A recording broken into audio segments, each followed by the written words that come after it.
Hey, good afternoon, everybody. It is 12 o'clock. We'll go ahead and call to order the May meeting of the Auburn Redevelopment Commission. We'll go ahead and do the roll call. I'm here. Shelley Smaltz. Here. Here. Dan Braun. Here. Valerie Armstrong. Here. Eric Fowler. Here. Recognition of visitors. Pretty full house today. Thank you for all coming. We have Mayor David Clark, Clerk Treasurer Lori Pontius, Chief of Staff Brandy Coburn, Andy Baran from Business Development, Zach Leitner, City Attorney, City Engineer Daryl McConnell, Police Chief Corey Heffelfinger, and then, I'm sorry if I butcher your name here, Greg Balsano. Is that Tony? Mark, help. What is it? Rum. Okay. Steve Teeters, Austin Carmack, Todd Ramsey, Katie Feaster, Ryan Schamberg, Jim Cataract, both from Building Department, Councilman Kevin Webb, Doug, is it Stuckey? Yes. And Ann Fincham. Perfect. Welcome, everyone. Thank you for being here. Commission members, you should have the minutes from the April 7th meeting. Is there any conversation or discussion? Move to approve as presented. Second. I have a motion to approve and a second. Any further discussion? All opposed signify by saying aye. Aye. I'm sorry. All in favor signify by saying aye. Aye. Opposed? Thank you all. I won't point out the one person that didn't catch my mistake. Yeah. So thank you all for that. Got one bill to pay, invoice number 7700, Container Sales Group. It's the containers for the Auburn Fire Department training facility in the amount of $20,150. Move to approve invoice 7700 for Container Sales Group. Second. Okay, I have a motion and a second. Any other conversation? Okay. All in favor, please respond by saying aye. Aye. Opposed? Motion carries. Does anybody have any unfinished business that we need to address? If not, we'll move on to new business. We have, I believe, Ann, did you want to address the group for the Big Red Sports facade grant?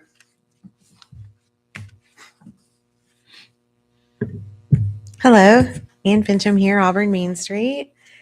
We have a request from Scott Pettis with Big Red Sports. They are looking to repair some of the trim moldings that are around their windows, and especially one of their entryways that has an old sign above it. Their side door that's on 7th Street had an old sign that used to be there. It's just been painted over. It's gray. That'll be removed. And then to paint the building in its original gray back to that same color. And then the accent color, they are looking to replace the maroon with black. So that's been the request. We don't see anything that would not apply with what we have as far as the paint and that. So yeah, that's what they're looking to do. So they've put in a request. The cost to do that is $26,660, and the grant funds requested are $13,330. Anybody have any questions, concerns, comments? Zach, before we vote on this, since Scott is my brother-in-law, do I need to abstain? No, you don't. Okay. Eric, anything from the grant committee that you want to share on this one? No, I just remember when we discussed it a little bit, we just wanted to make sure that it fit with the other current colors. It does seem to fit within requirements. I think this request aligns directly with the original intent of the facade grant as such a highly visible building in downtown Auburn. Second. Oh, I'll make a motion to approve. I feel better now. Thanks, Benny. I misunderstood. I just had a comment. Sorry about that. I will make a motion to approve the facade grant application for Big Red Sports in the amount of $13,330. And I will second that. Okay, we have a motion and a second. Is there any other discussion? Hearing none, all in favor signify by saying aye. Aye. Opposed? Motion Thank- carries. Thank you. Thank you, Ann. Next up, we have Baker Tilly is here to present the annual report and for the underlying taxing districts. So, Hello. My name is Greg Balsano, Baker Tilly Municipal Advisors. Thank you for having me today. Austin Carmack, my colleague, is here with me as well.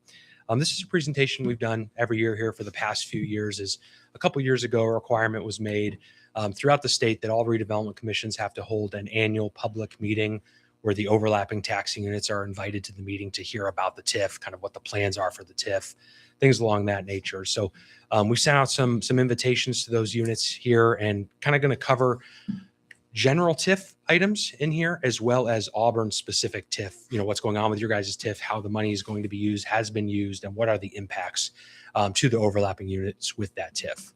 So please, feel free to ask questions throughout, but I'll go ahead and kind of get started here. So again, I'm going to kind of start with what is TIF, just to give a brief overview before I get into specifics. So you're going to hear the terms economic development area, redevelopment district, tax allocation area, all these different kind of terms. So what do those mean? With TIF, you have an economic development area. That is the large boundary where the TIF money, tax increment financing, can be spent, right? So think of it in general terms, money from TIF can be used in serving or benefiting that economic development area. We'll get into this later, but Auburn has one, the Northwest Economic Development Area. So that, whereas you guys have 3 allocation areas. So within that economic development area, there are allocation areas where the money is actually generated. So think of it as, if you hear tax allocation area, that's where the TIF dollars are generated from. The economic development area is where the money can be spent. And oftentimes that is the same boundary, but it can be larger as well, right? So the economic development area can be larger than your allocation area. So what is the tax increment financing? It's a tool that captures increases in assessed value over time. So TIFs are created at a point in time. The assessed value that increases in those parcels within that allocation area is what generates your TIF dollars. It's real property typically. So it's the physical buildings, structures that are within those allocation areas that generate the dollars, but personal property can be designated specifically if that's something a redevelopment commission wants to capture.